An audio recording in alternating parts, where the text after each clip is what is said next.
Hello, guys. And today we're going to talk about the abuse desk policies and how to maintain the IP reputation. We have very interesting topics to cover within our webinar. But before that, I'm going to do a little intro. And definitely our guests will introduce themselves too. So if you notice, we've been working on IPXO and what exactly IPXO is. So IPXO developed from Aistis, whereas actually currently IP address market is. And our ultimate goal and vision of IPXO is to become the first commercial registry and to wake up the sleeping resources that are available all over the place globally. And of course, the most important thing for the community is to maintain the sustainability of the internet. So IPXO will going to launch in April next year, but we're going to continue the development of the features. So subscribe to our newsletter and you will get the latest updates with the launch date and with any news that will come up until that time.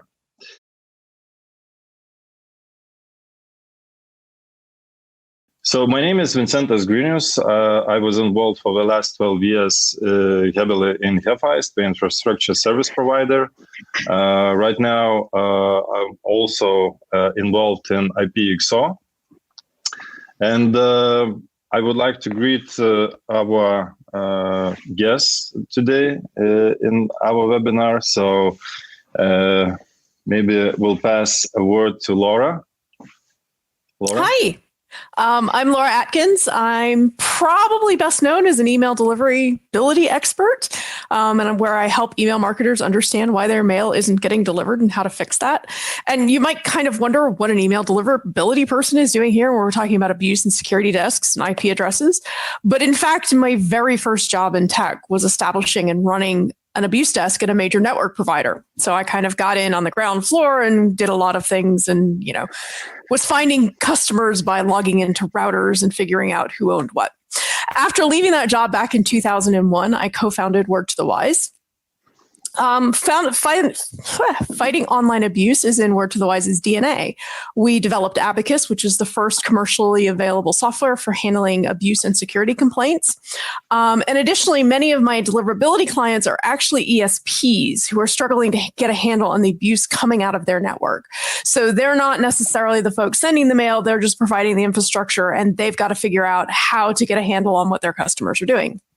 So over the past 20 years, I've worked with dozens of ESPs, from some of the very largest that I know you've heard of to some that you've never heard of, to help them develop their abuse desks, train their employees, and ensure the overall health of their network. So thank you guys so much for having me. I'm really excited to be here today to discuss compliance and how we can all make the internet better and safer. Definitely. Thank you very much, Laura. Tobias. Yes, hello, Toby from Abusix. Thank you for having me as well. So, as mentioned, Toby, my name. I'm founder and CEO of Abusix, co-chair at the RIPE Anti-Abuse Working Group, active at MOG, and also always in anything that has to do with abuse on the internet and fighting that. We have a product called Abuse HQ, where we are helping big telcos and big ISPs and network operators to automate most of the abuse work. Aistis is one of our customers. Thanks for that. And we're also started to go into a little bit of different direction, starting in a reputation system, being a blacklist provider, and now connecting the blacklist that we have with the abuse handling that we have, because those things go hand in hand. If you're not keeping your networks clean, you're going to be blacklisted, and as a result of that, you need to start doing something about it, and that's what abuse handling actually is. So the main focus that we have is that we're going to make that process as fast as possible. So connecting the people on one hand that are receiving or that are the victims of any type of abuse, and connecting them with the ISPs, telcos, network operators on the other side to make the problem go away as fast as possible. So that's a little bit what we're doing at Abusix. Sounds good. Sounds good. Excellent. Anna. Hi, I'm Anna. I've been with Aistis for almost 2 years now, and I will be working with IPXO as well going forward, working closely with Laura and Tobias. And my main job is looking after the abuse desk, working with the team, polishing policies, and fighting all the new things that come up pretty much every day. Sounds good. Thank you very much, Anna. Aistis. Hey guys, so I'm Aistis and I joined Aistis approximately 5 years ago as CTO. And I'm probably the least involved with abuse among the guys in this room. However, it's definitely not foreign since we've been developing automation, which helps our daily lives by tracking IP reputation and things like that. So I'm focusing on network research and engineering. And in other words, that's what IPXO is about. Great. Thank you very much, Aistis. Thanks a lot, everyone. Right. Since we have not much of a time, and we could see that 1 hour is pretty long time, but actually it's not. And especially if we talk about the abuse and spam issues within the internet. So I'll just gonna go directly to the questions, and let's initiate the overview of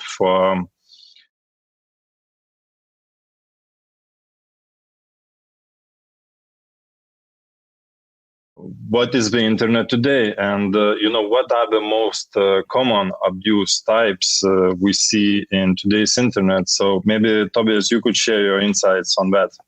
Yeah, absolutely. Thank you for that. So it depends a little bit, and that's the typical answer on such a question. It depends, depending on what type of ISP, what type of telco, data center provider, cloud provider you're looking at. Everybody has a different type of aim on his back.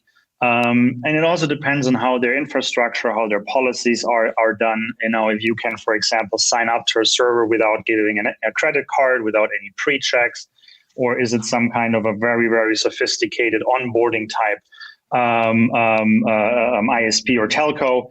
And then when we're going into the types of abuse, it also depends. Mainly what we're seeing from a volume perspective does not necessarily mean that it's the most important thing. So we're seeing, of course, a ton of, for example, spam complaints, feedback loops, but we're also seeing a ton of security issues. Meanwhile, where organizations, for example, like Shadow Server, or also meanwhile governments started to scan their networks and provide this information to their ISPs and to their telcos and hosting providers. And it also depends a little bit on what kind of infrastructure the company is really offering. Generally speaking, on the internet, everything that can be done illegal that makes a little bit of money is going to be done. So the bad guys don't care about it. If you can make a dime, they're going to do it. And so we're seeing from simply spam, which is annoying but not a problem, towards the really, really nasty bad stuff where we're talking about child exploitation, terroristic content, where we're talking about state actors doing weird stuff. And this is all the stuff that ISPs and telcos, and especially hosting providers, when we're talking about the content side, where they have to be up to speed in what they're doing on a daily basis. And so at the end of the day, everything that we're doing and everything, no matter what it is, if we're talking about spam or if we're talking about the really bad stuff, it doesn't matter what it is. At the end of the day, you want to be upfront on it. You want to know what's going on. Everybody leaks. It's not like that there's this network out there, this unicorn network that had never ever had a problem, sender that had never ever hit a trap, or somebody that didn't want to receive that email. That's not existing.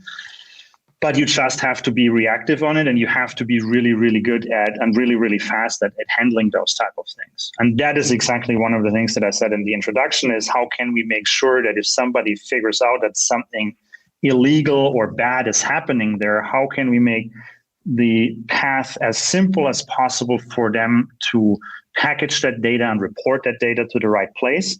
And how can the person or the entity that receives that information as a telco or as the holder of those resources, the owner of the servers, so to speak, how can they act as fast as possible and take care about that as fast as possible? Because at the end of the day, when we're talking about all those types, and no matter, if you can make a dime, you're going to do it.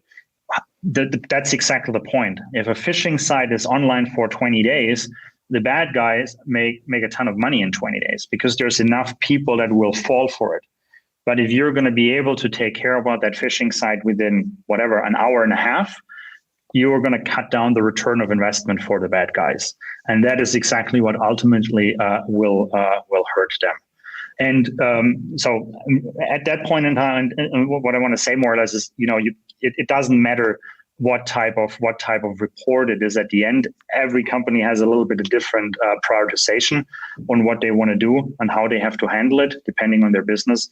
But it's just important to be fast and to be upfront with it.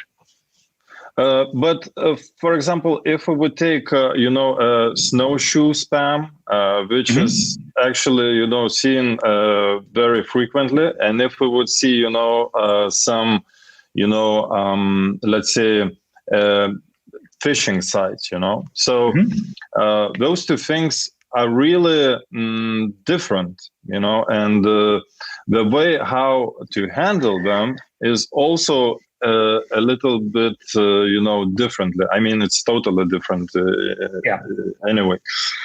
So, if we would say that, for example, in today's internet, the abusers,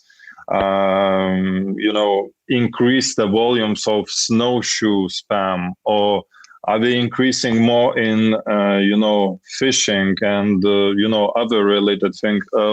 What would be the right definition here, that I mentioned?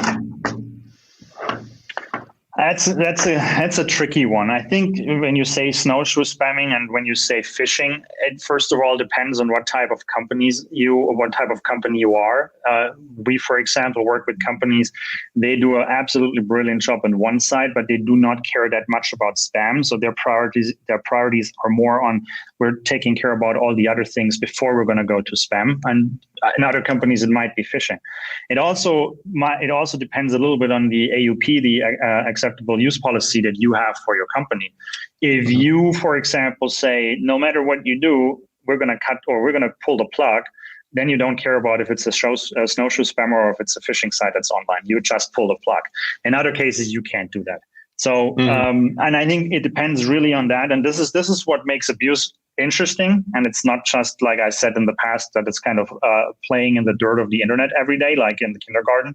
But it's like, it's an interesting piece where every company is a little bit different and all the challenges those companies have are different. Does that answer the question or? Yeah, absolutely. Okay. Absolutely.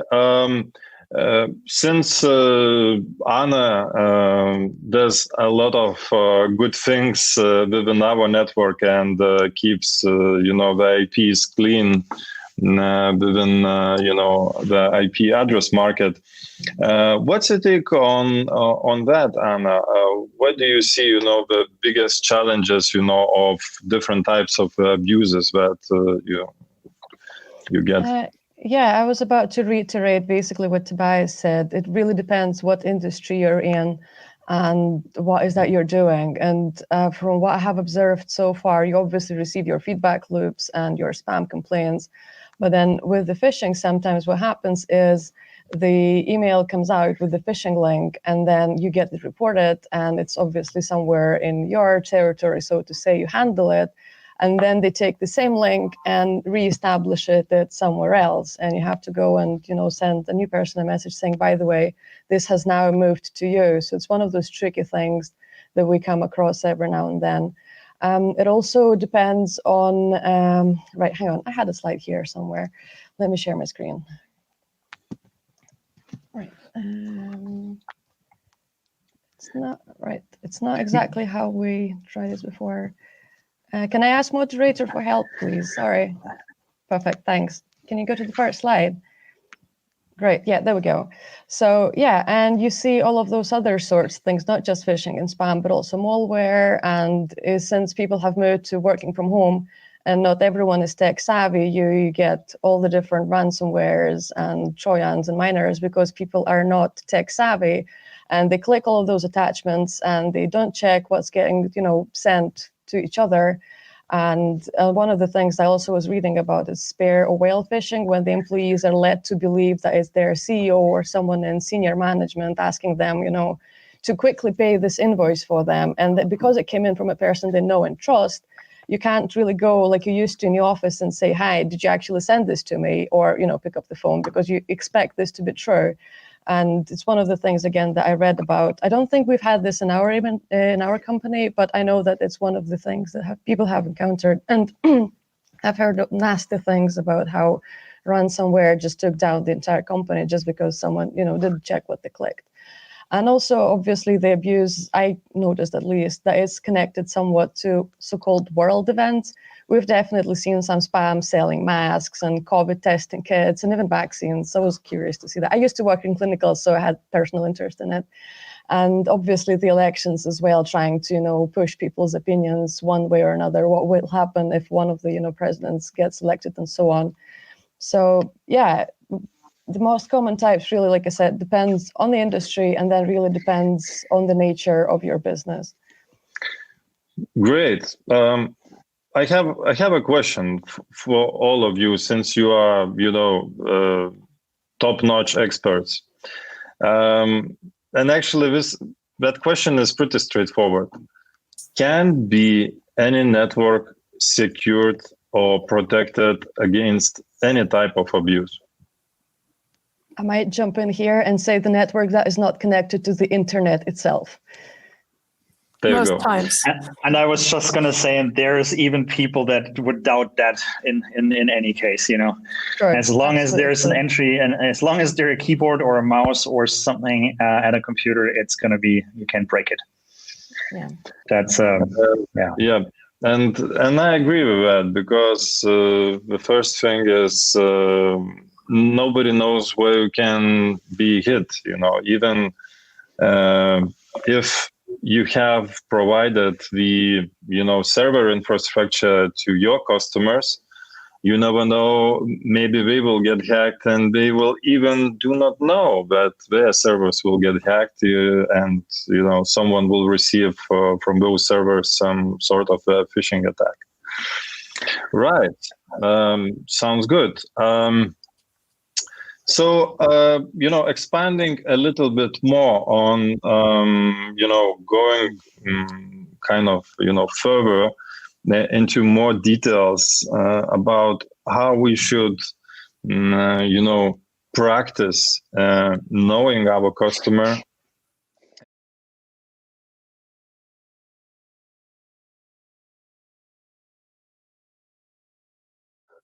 What essential things we need to, kind of remember in order to, know your customer better before you onboarding it. So maybe, Laura, you could give more feedback on that. Yeah, so thanks so much. And, Tobias talked a lot about the different types of abuse that we see and the kinds of things that we have to deal with as folks handling compliance and abuse desks. And a lot of the policies and a lot of the things that we do really are dependent on our business model. So if we are a cloud hosting provider, then we have a series of steps to know our customers and to be able to onboard our customers. If we're an ESP, we have a different series of steps. If we're a VPS, there's other steps. If we're a social network, we have other types of things that we need to do. So I thought instead of talking about the different types of how you would know your customer, I'd actually focus a little bit more on the underlying philosophy of how do you think about abuse proofing or abuse mitigating your online company. We as startups, as small companies, we have to think about how can the service I am providing be used to hurt people? And sometimes, it's hurt people, sometimes it's hurt the network, and sometimes it's hurt society as a whole. But a lot of folks are so excited about their new business or about what they're doing or the services that they're providing that they don't actually think very hard about what's the downside. How is this going to be mutilated, spindled, mutilated, and folded in a way that's going to do things that I don't want it to happen? So there's two sections of this. One is kind of the four things you need to think about as you're setting up an online service and as you're providing services to really kind of figure out what your stance is and what your company morals are and what kind of company you want to be. And then I have 3 points of how you can actually establish that and the questions that you need to ask internally. And the first thing is, and I think we've kind of said this repeatedly, in the last 20 minutes, abuse will happen. If you have a system online, it will be abused. And, sometimes that's accidental. You get a customer who decides that they're going to upload, their entire address book and send out mail, and that turns into a giant spam problem. Or you have somebody who is just getting started and went to a marketing seminar and discovered that they could buy a list of email addresses and send out that email. And so they do that, and they don't realize that that's actually spamming because this is a targeted list of email addresses and all of those ideas. So sometimes it's accidental and sometimes it's very deliberate. We talked about snowshoeing. Snowshoeing is a deeply deliberate way to get around filters. But we also have state actors, and we have hacking, and we have a lot of different problems that network providers will see that the general public doesn't know are even happening or being mitigated. So whatever kind of an online abuse service we run or online service we run, we have to be able to stop the abuse coming out, or we risk consequences. And the consequences can range from getting your IPs blocked to having your upstream cut you off to just having to deal with the negative press because, you let out a particular really bad set of traffic, or, you end up in the New York Times because you are allowing people to put child sexual abuse material online or things like that. So there are consequences, and we have to be aware that our abuse desk policies and our abuse desk handling needs to focus on what kind of abuse we're going to be seeing. The second point is that there's no one right way to identify or handle abuse. So when we're talking about these issues, one of the things that you have to get kind of in your head is you're never going to prevent all the abuse online. You're never going to be able to stop it. People are, there are some people in society who are sociopaths and who will do whatever they can to break things just because they find it fun or they find it entertaining. And likewise, there are people who would never even consider doing anything wrong because they're, truly good people and they just wouldn't do anything wrong, and they make their own rules and they follow them.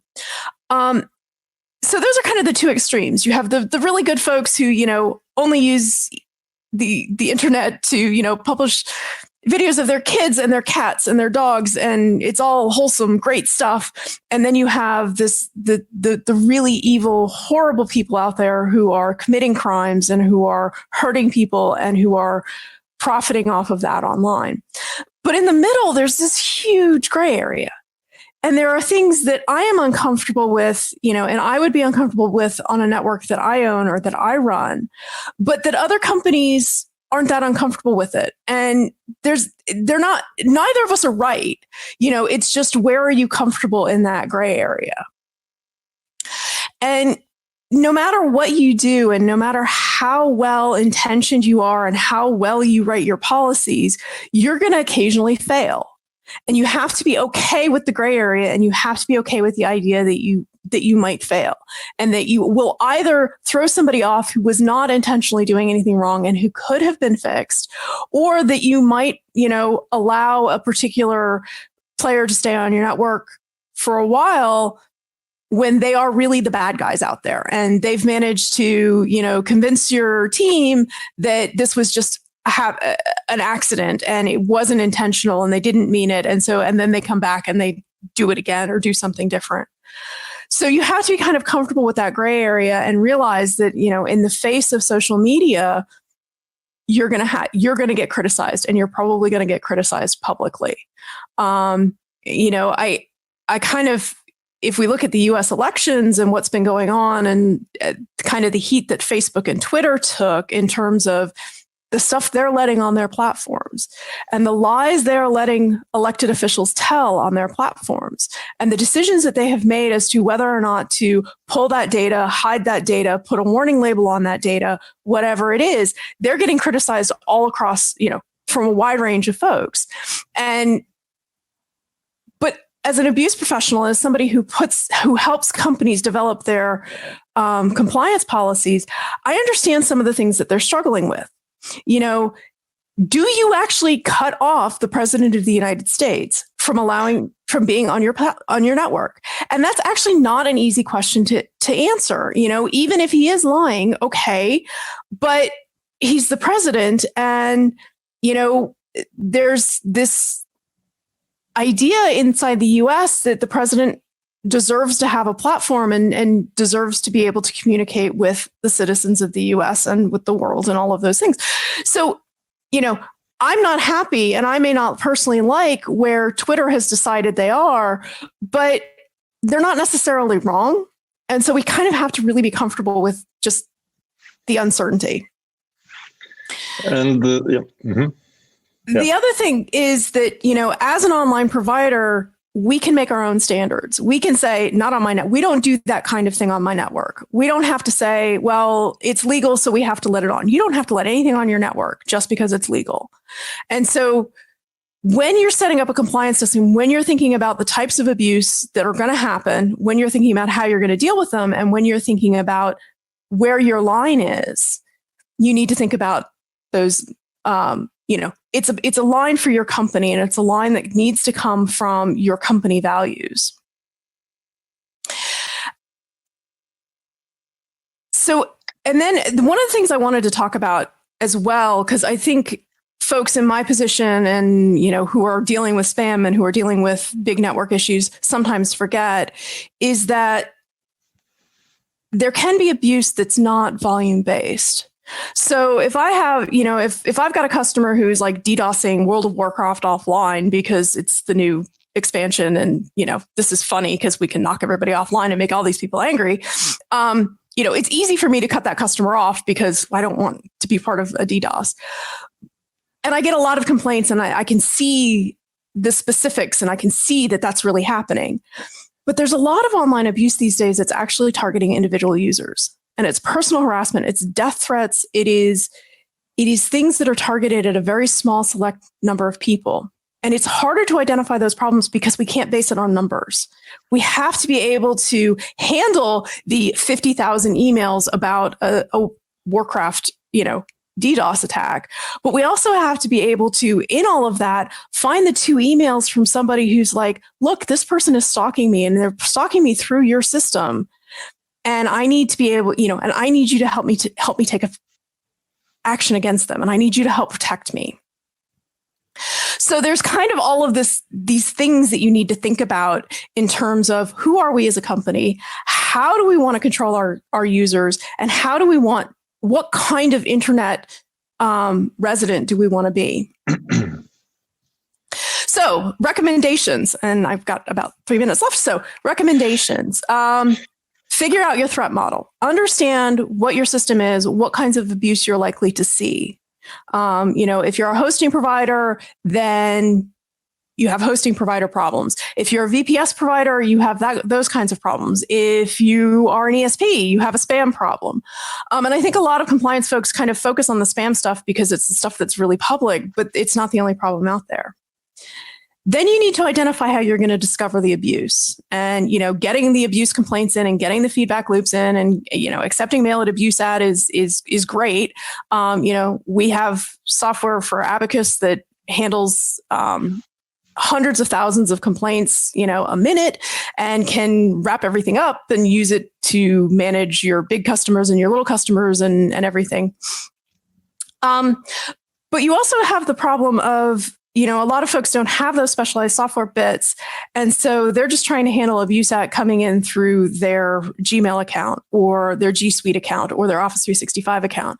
And the problem there is that email is actually filtered as well. And so sometimes accepting abuse complaints by email is not effective because your spam filter will block the abuse complaint because it contains spam. So you kind of have to think about all of these things, and how do you discover the abuse, and how do you do that? And I know a lot of network providers actually look at their outbound traffic. They, have, I don't want to say sniffers because that sounds like it's that they're invading your privacy, and it's not. It's just traffic monitoring and traffic shaping and identifying, what's abnormal for your system. But how are you going to identify the abuse, and how are you going to discover it? And then, what kind of company are you? Make the decision of, these are the things that we're okay with. These are the things that we're not okay with. And generally, I find that a compliance desk and policies are an ongoing thing. It's not like you set it and forget it. Users never fail to surprise me, and they will at some point do something you didn't expect them to do, and then you have to make a decision. But if you have an initial set of who we are as a company, how we handle abuse, this is our philosophy, and something unusual comes up, it's easier to adapt and it's easier to address that in the moment than if you have to go back and figure out who you are as a company and what you're doing. So that's the really short answer. Very good. Yeah, I like it. Yeah, actually, you actually raised a very good point. Identify who you are. So I think the majority of companies really don't pay attention, to what exactly their strategy is in terms of, what is their ultimate customer. Mm-hmm. And,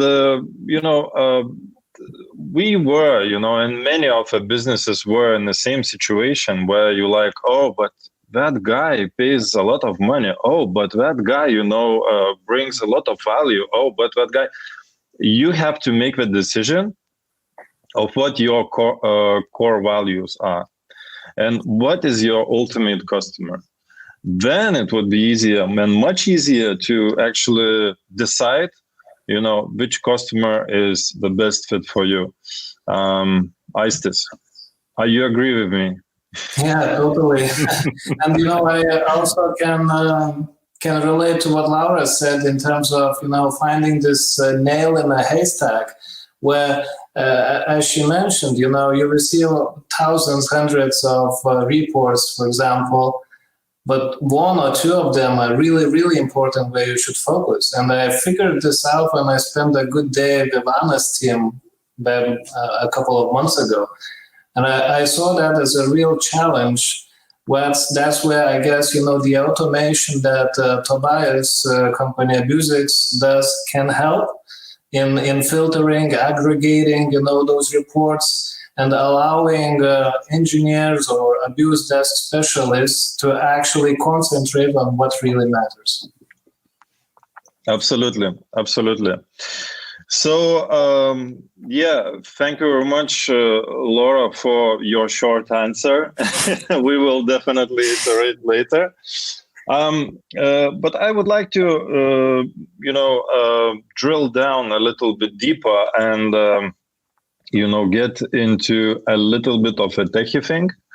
So, let's talk about the network and how to upkeep, or at least maintain your infrastructure, as clean as possible in your network.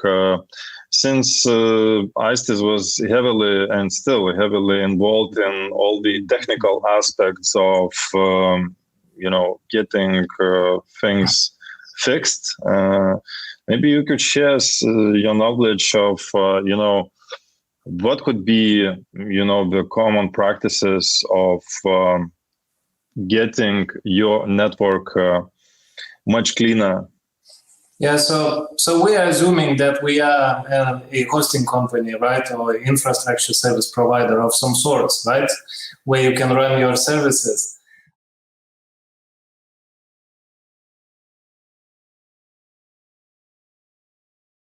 So as Laura said, everything is very nice until you receive an email from Scotland Yard. And suddenly you're like, oh no, what's this? And what should I do with that? I'm an engineer, I'm building clouds. I don't want to, deal with police. So that's why I guess, it's good to think in advance about the strategy on how you, gonna go about things. But yeah, there are a couple of, points. So we have a network security as such. So firewalls, open ports, and things like that. So if you allow your customers to run any kind of operating system which can have any kind of open ports, it might get abused very quickly, especially if you are not dealing with updates or you're, leaving some mistakes. Then of course, you can run a mail server.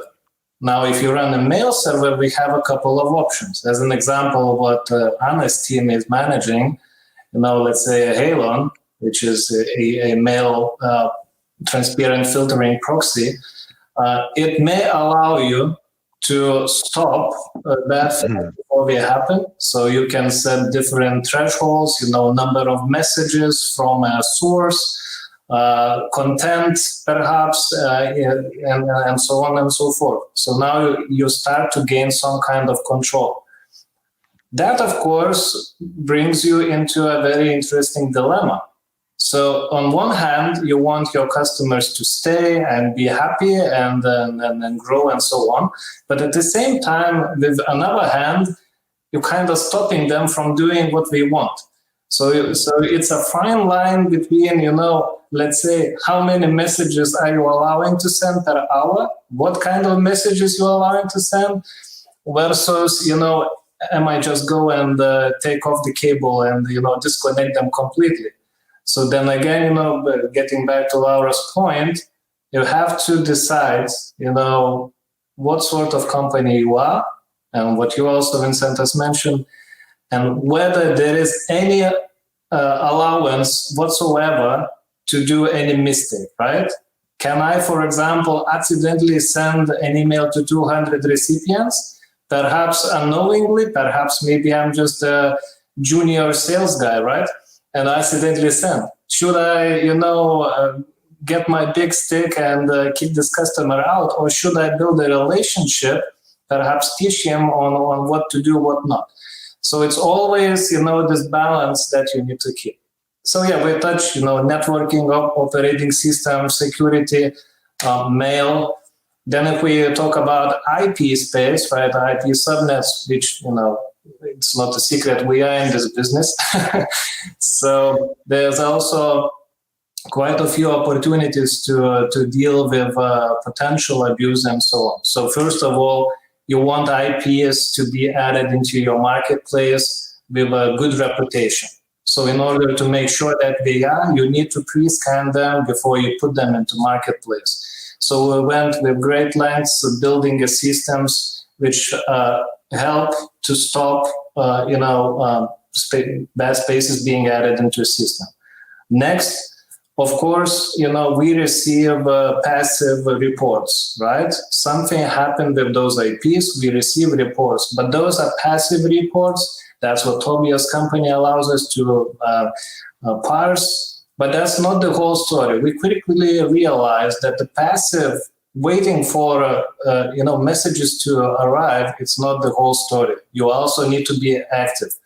So in order to do that part, we also devised scanners in the background which scan the IP space, and they can send a report to the customer, they can send a report to our abuse desk, and so on.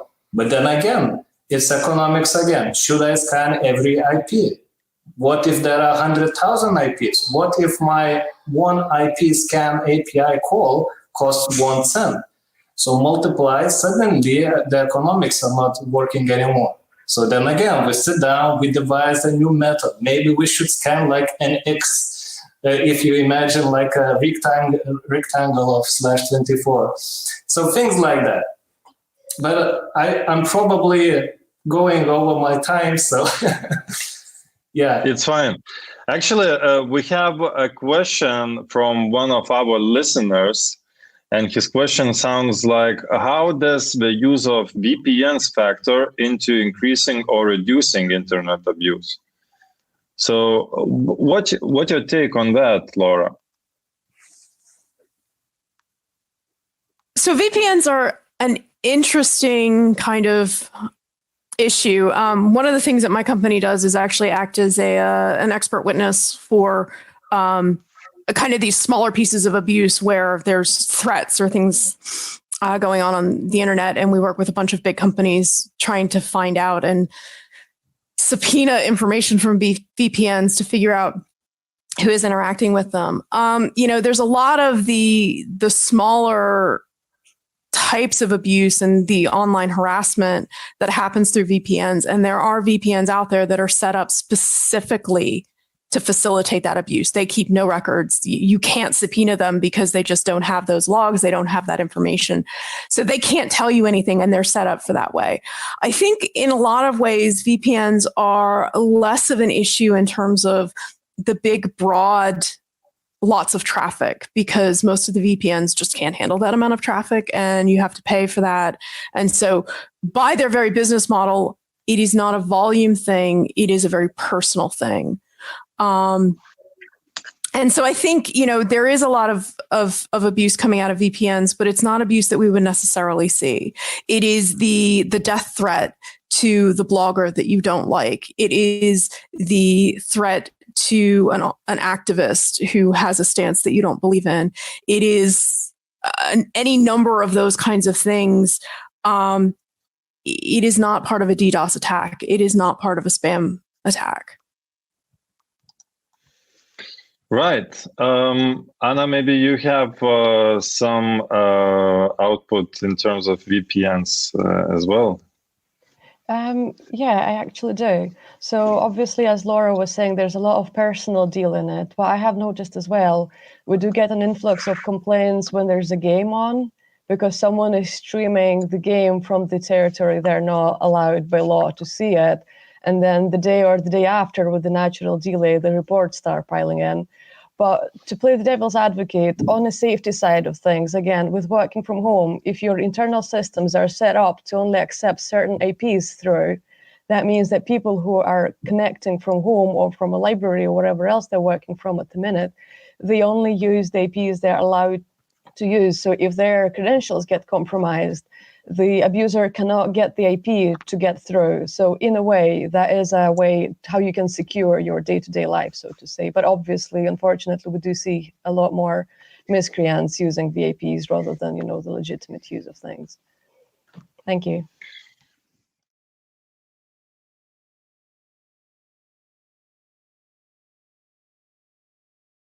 So just imagine, I believe we have many listeners who actually joined the webinar from the hosting industry.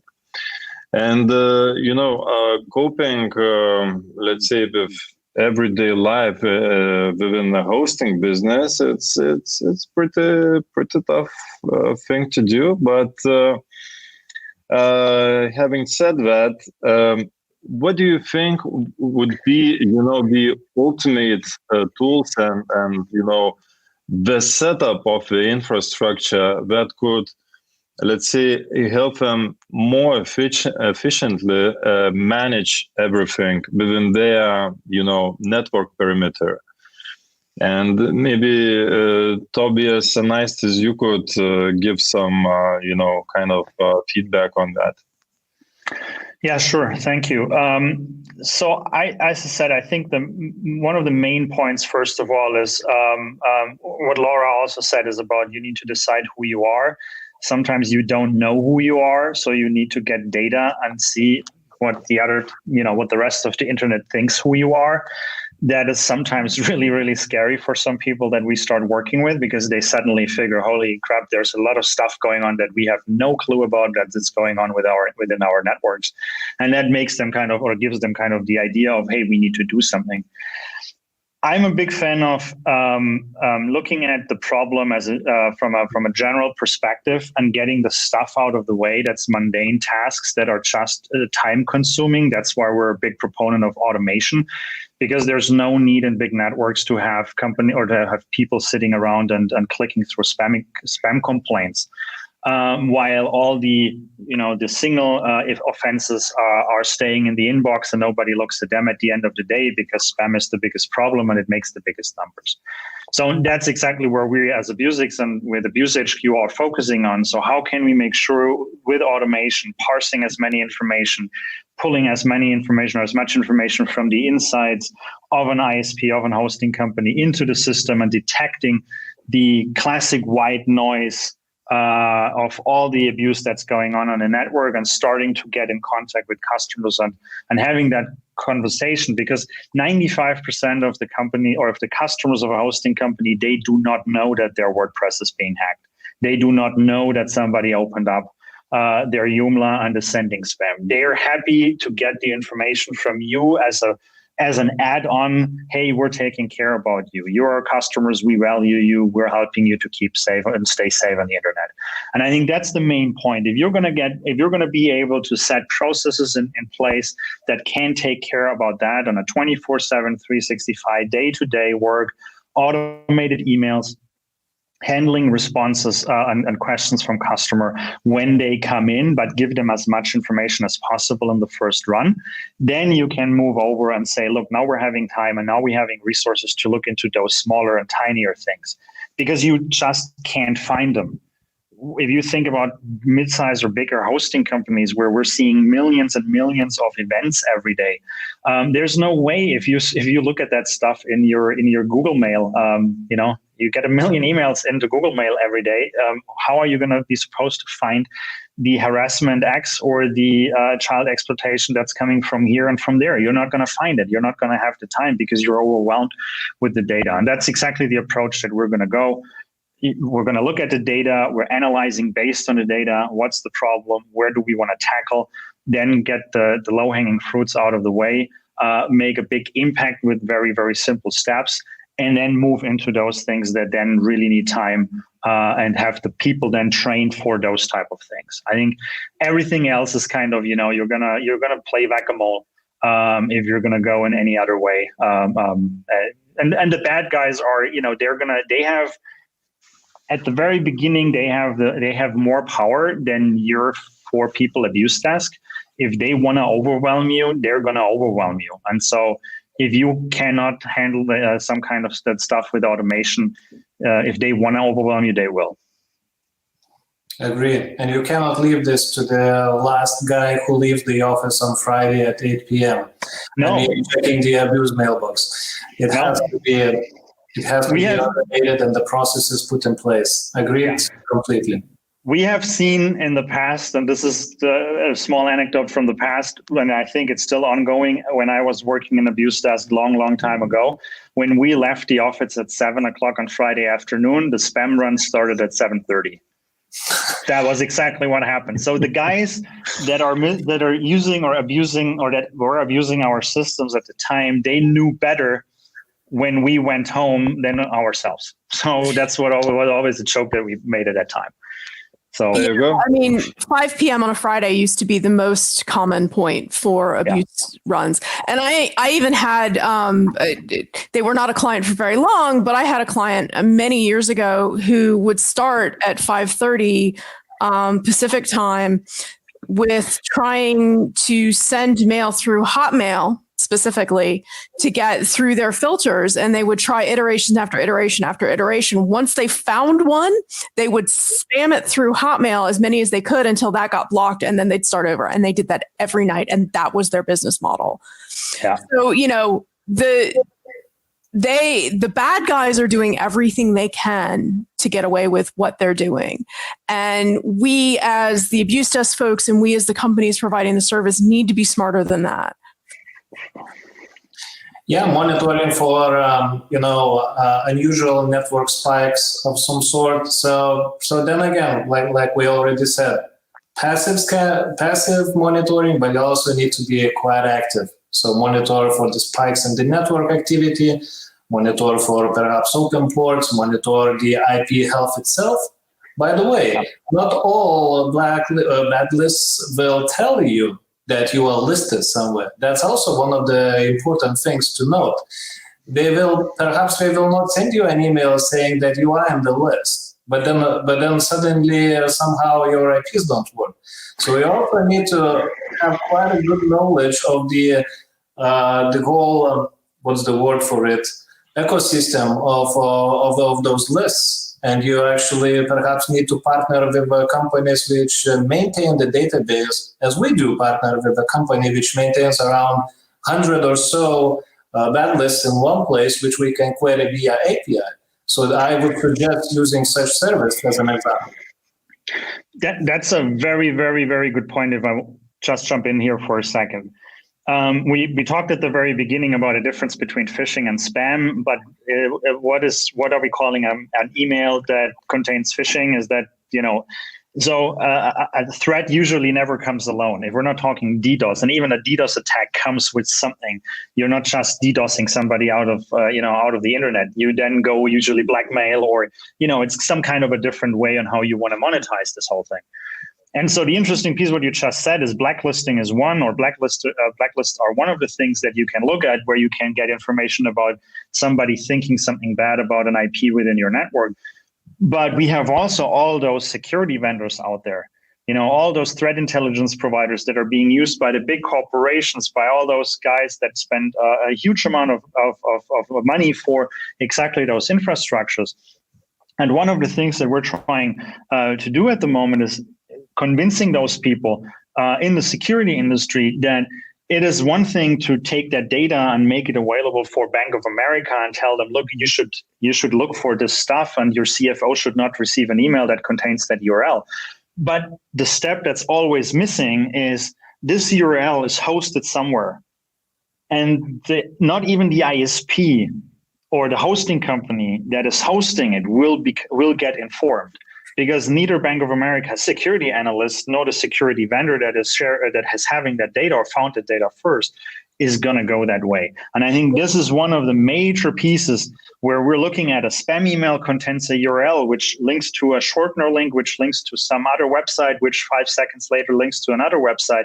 And if you're going to go down that rabbit hole, at the end of the day, you find 25 different servers on all over the world that are compromised, that are being misused for being a drive-by download for malware or hosting a phishing website and so on and so forth. And I think this is exactly where there's so much work to be done and so much where you can improve things. We're working on that already, but where you can improve so much because the depth of data that we have is really, really big.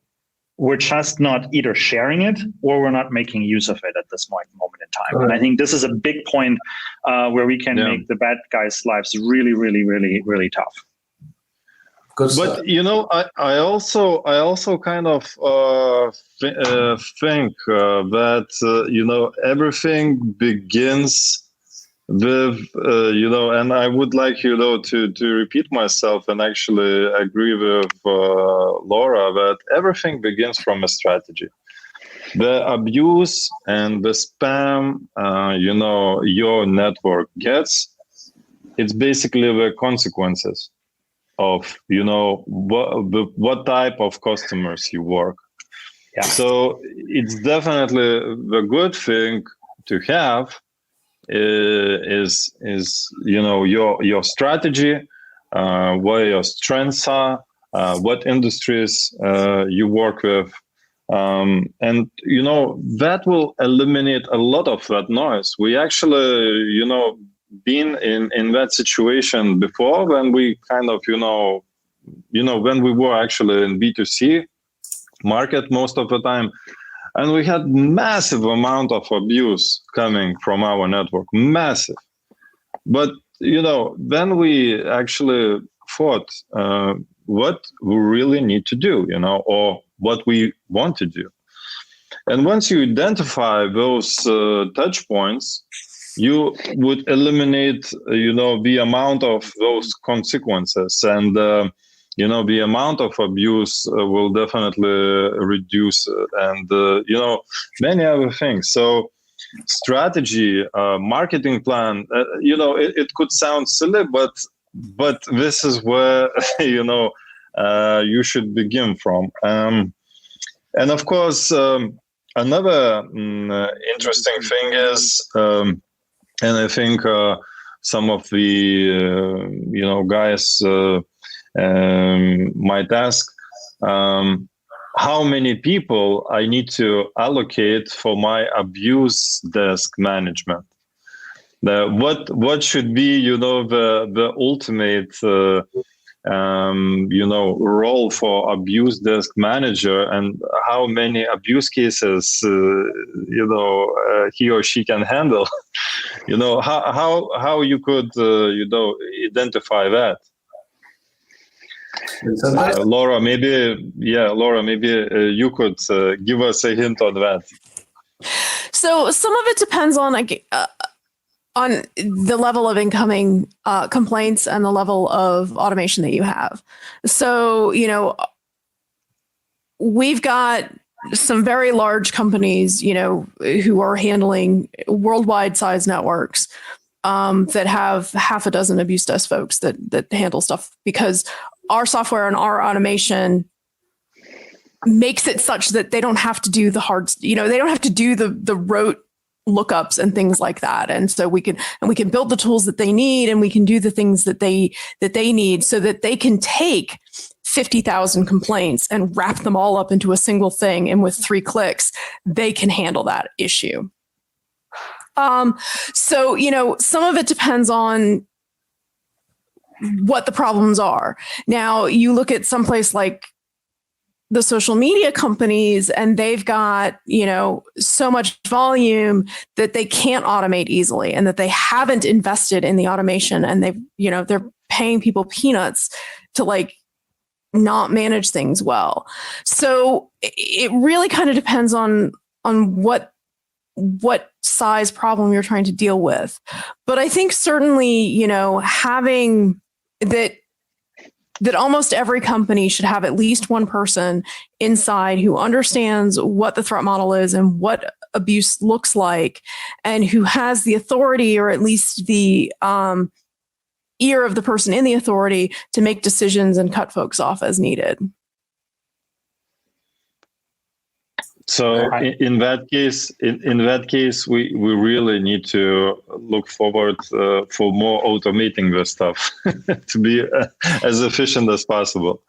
Right, and the things you can automate are there's a lot of things you can automate. You can put in natural language processing to help aggregate things. We aggregate by IP address, we aggregate by customer ID, we aggregate by anything you can put in, we can aggregate. And so, when you open up your inbox, or you open up your client, your Abusix client, you will see that you've already got, one single ticket that might have 50,000 or 100,000 or 150,000 child tickets in it. And you can handle all 150,000 of those at once. And so that helps clean up what you're seeing, and that helps give you the space to deal with the more important things. And that helps give you the visibility into these individual incidents or these specific complaints. And you can put in keyword filtering, and you can put in, the MCA complaints go here, and you can do all sorts of automatic routing. And I think, there's been, these tools are not valued. And people don't necessarily think that the abuse desk needs good tools, but the abuse desk absolutely needs good tools, because the types of decisions that folks are making can be hard decisions. And you need somebody who isn't just, reading a tweet and deciding that this is a bad tweet and we're going to disconnect this user, or this is a tweet from, a person who's important and we're not going to disconnect the user. So the tools are actually critical, and they're kind of important to be able to manage the incoming volume and manage them in a way that makes it easy for you to implement your corporate values and your company values. Sounds good. Thank you. Guys, we have a very interesting question from Boris. Hello to Czech Republic, Boris. So Boris' question is, hello, are the EU legislations such as NIS helping in a way, or just create another mandatory obligation such as reporting abusers to the authorities? And are the authorities able to deal with abuse? Do they understand what it is? So we actually have 1 minute. So we really want to be efficient answering the question. And so not sure who could be capable of, probably Laura could be capable of answering, but it's a really high level question. Oh, I think that this is not a question that can be answered in a minute. But I think certainly that, there's a training issue here. And again, the abuse desk and handling abuse and handling online abuse has kind of been ignored at all levels of policy, ignored at the legislative level, ignored at the business level, ignored at the, court level.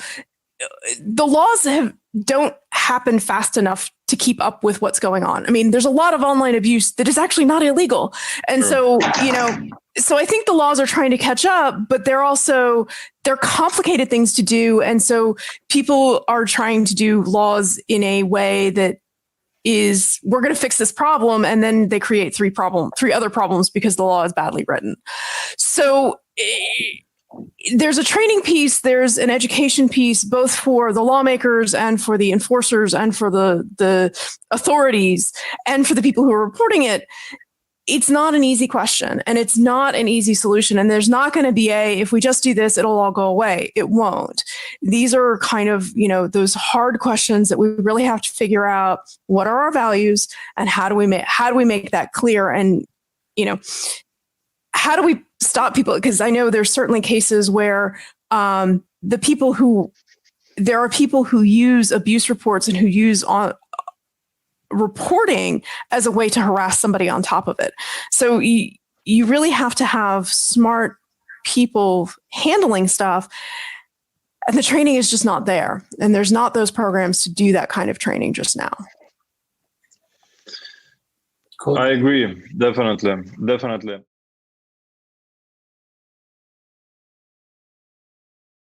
Guys, we are wrapping up, and I would, would like to that you would give